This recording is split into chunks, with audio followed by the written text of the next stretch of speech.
Bentrovati al meteo.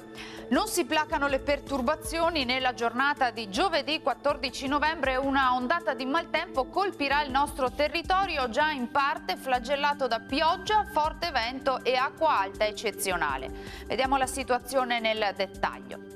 Sul Veneto tempo inizialmente asciutto e anche soleggiato con cielo al massimo poco nuvoloso. Con il passare delle ore più nubi e dentro sera qualche rovescio sulle aree costiere, via via anche altrove, soprattutto in nottata. Neve copiosa sulle Alpi dai 400-500 metri. Temperature minime tra 0 e 7 gradi, valori massimi compresi invece tra 11 e 13 gradi circa.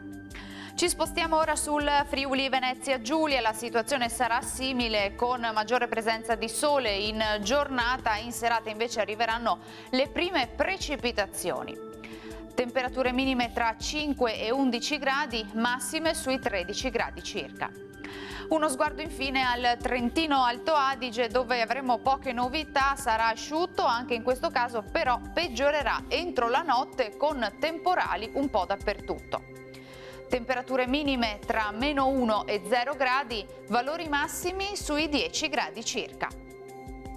Dal meteo di Antenna 3 per ora è tutto, grazie per l'attenzione, arrivederci.